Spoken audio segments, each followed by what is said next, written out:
The message arrived at 2:13 a.m., a soft vibration against the wooden nightstand. One sound, then silence. I was already awake. Her side of the bed was cold. Not recently cold, but abandoned cold. The kind of cold that tells you sleep left hours ago. I reached for the phone. A single notification. A photo. Her face filled the screen, smiling, wind in her hair, sunlight washing her skin in gold. Behind her stood the man she always said was just a friend. His arm rested casually across her shoulder like it had always belonged there. Below the photo, one sentence.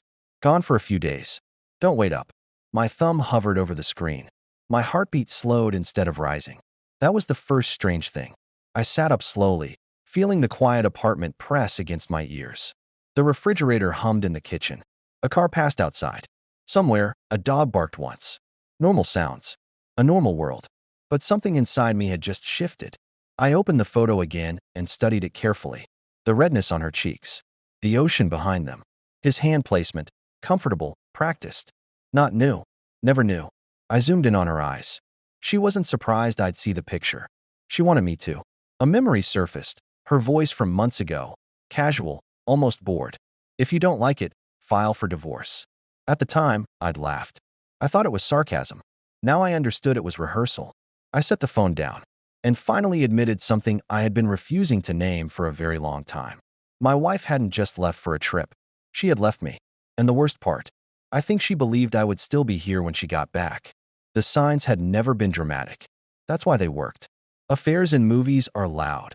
Lipstick stains, late-night confessions, obvious lies. Real betrayal is quieter.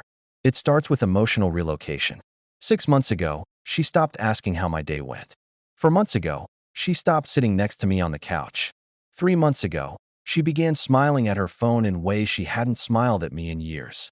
2 months ago, she stopped arguing. That was when I knew something was wrong. Indifference is the final stage of emotional withdrawal. I remember the night she first mentioned him again.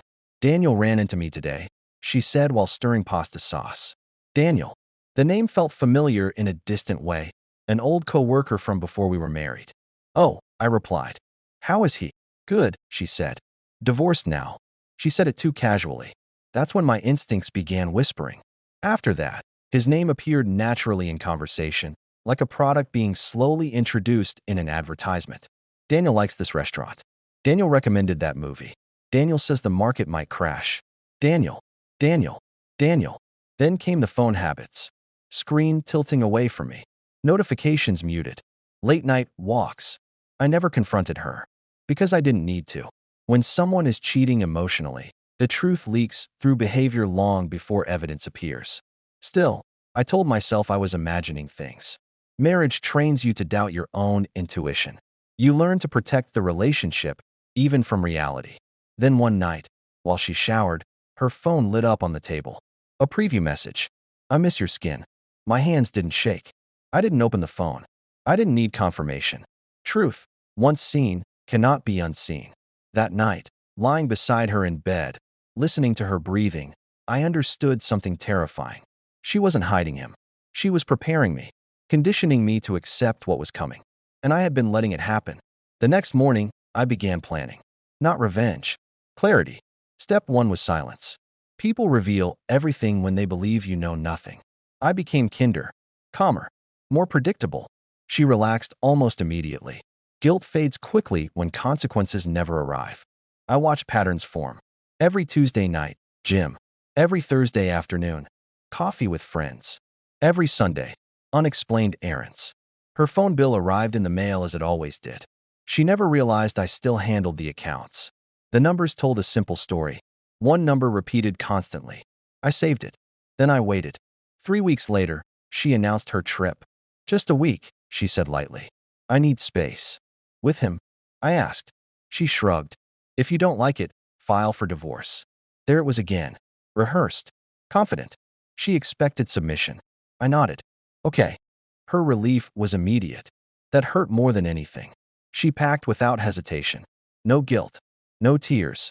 She kissed my cheek like I was a relative. Then she left. The apartment felt different after the door closed. Not lonely.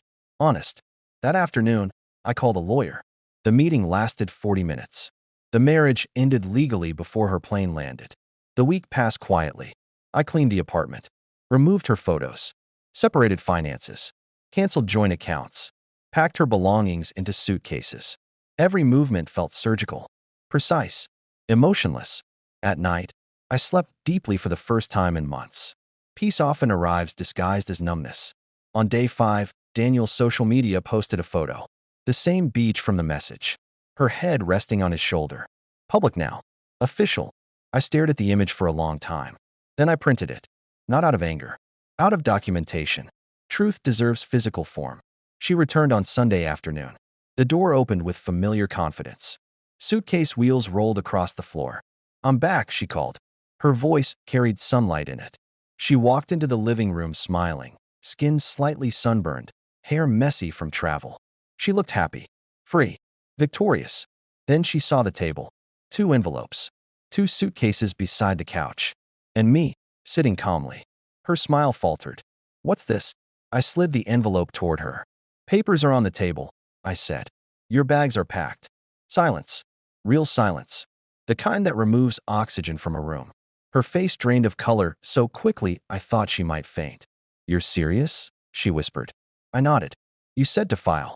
Her hands trembled, opening the envelope. Denial arrived right on schedule. "You're overreacting." Then anger. "You went through my things." Then fear. "Wait, you already filed?" "Yes."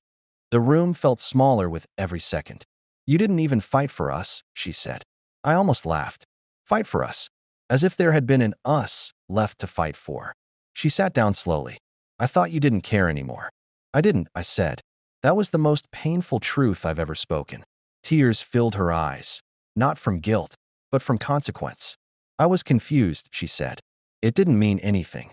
I slid the printed beach photo across the table. It meant a week. Her breathing became uneven. "This is insane," she said. "We can fix this." "No," I replied. And for the first time, she saw it. Not anger. Not heartbreak. Absence. The emotional cord between us had already been cut. She just hadn't felt it happen. "Where am I supposed to go?" she asked. "With Daniel," I said. The final illusion collapsed in her eyes. Because suddenly she understood something she hadn't considered. Daniel was an escape, not a destination. Affairs rarely survive reality. And she knew it. She cried for an hour. I didn't move, didn't speak, didn't comfort. Because comfort is intimacy. And intimacy was over. Eventually, she zipped the suitcases. Her movements were slow now. Heavy. Real. At the door, she stopped. "You knew the whole time?" "Yes." "Why didn't you stop me?" "Because love without respect becomes permission." But I didn't say that. Instead, I said the truth. "I wanted to see who you chose when you thought I wouldn't leave." That broke her. Completely. She walked out without another word.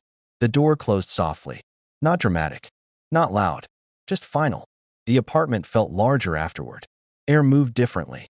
I made coffee and sat by the window. Cars passed below. Life continued. Inside my chest, something unfamiliar settled into place. Control. Not over her. Over myself. Betrayal doesn't destroy you. It reveals what you were tolerating. And I finally understood the difference between being abandoned and being released. I picked up the remaining envelope on the table, the last copy of the divorce papers. Then I threw it away. Because the marriage had ended long before the signatures. The truth is simple. She didn't lose me when she left for that trip. She lost me the moment she believed I would still be here when she came back. And I never looked at the door again. YouTube title, Hook-based. She left for a week with another man. I ended the marriage before she returned.